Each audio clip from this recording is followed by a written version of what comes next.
What's up, y'all? I'm Empress Naima. This is my Louisiana kitchen, and today we are making gumbo.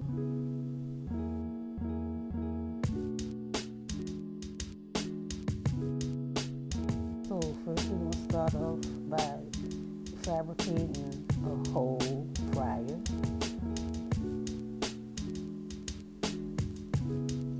And then I don't know about you, but I clean my meat, so I put some vinegar in here with some water, and I add more water, and I keep rinsing until the water is clear. So I did this probably about 3 times.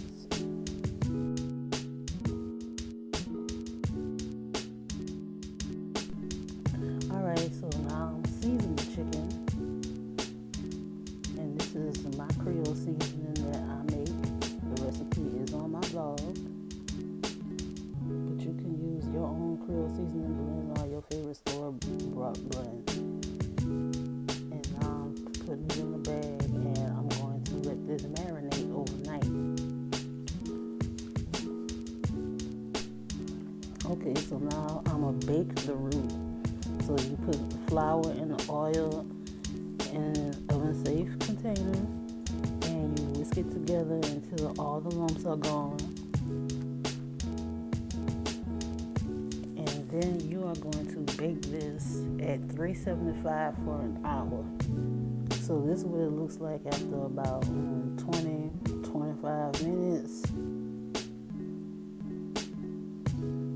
This was about 45 minutes in, and this is after it had been in there for over an hour. You want this really luscious dark brown color. That's what you're going for in gumbo.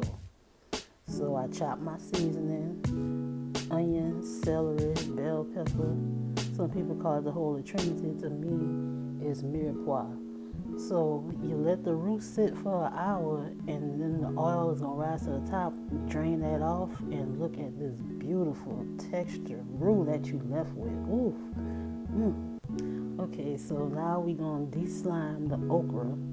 A lot of people, they say they don't like okra because it's too slimy. Well, I'm going to show you how you can get all that slime out. So I have some frozen okra here because it's February, and I don't trust fresh okra this time of the year because it never looks good in the store. So you're going to add some vinegar to the pan, a few tablespoons, and as you can see, the liquid is starting to be extracted from the okra, and as you can see, it's like really thick and viscous, that liquid. And you're going to stir it around a little bit just to release some of that, but as you can see, the more it cooks, the less slime there is. And you want to leave the top off while you're doing this, because if you put the top on, then none of the liquid is going to get a chance to evaporate. Alright, so then you're going to brown your sausages. And mine are a little charred, but that's alright because that's just flavor. All that is just flavor. And then I'm going to take the sausage and put that to the side. And then we're going to brown the chicken. And the chicken been marinating for a while, so it's good and ready. Ooh, look at that skin. That's what you want. That's what you want.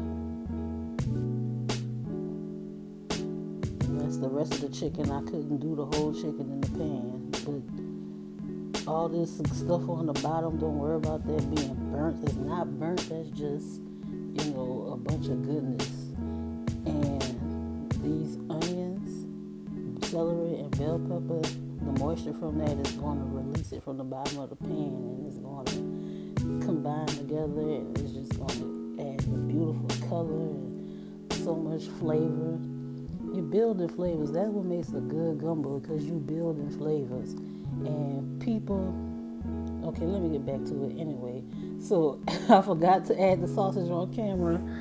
So you add the okra and the mirepoix and the roux, chicken. I'm gonna just stir it up a little bit. And then now for the seasoning. So you're gonna add Creole seasoning. Now if you've been watching my channel, you know you can go to the top of my page and get the recipe for this. It's on my blog. But you can use whatever kind of Creole seasoning you like. Stir it, add the bay leaves, put a lid on it, and then you're going to boil it on medium high for an hour. And so put that Zatarain seafood ball with the salt and you're going to mix it up. And then you're going to set it to the side for about 20 minutes and let that gumbo cook down some more with the top off. And then you're going to add the shrimp, stir it in, and while that shrimp cooking, you're going to skim some of this excess fat off the top. Now, you can do it while the gumbo is cooking, but something else that you can do is, let it cool, and then skim the fat off the top after it cools. That's another way you can do it, but I didn't want to wait that long. So yeah, you're going to add your green onions, and then turn off the pot, and you're going to stir it some more. And there you have it. Chicken, shrimp, and sausage gumbo, y'all. And oh, isn't that beautiful? It's so beautiful.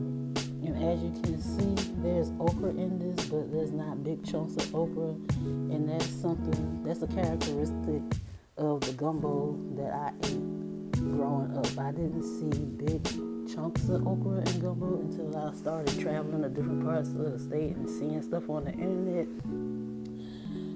But yeah, this is what a well put together gumbo looks like. So let me know if you're trying my recipe, or let me know if you like it. And I hope you enjoy. Bon appetit.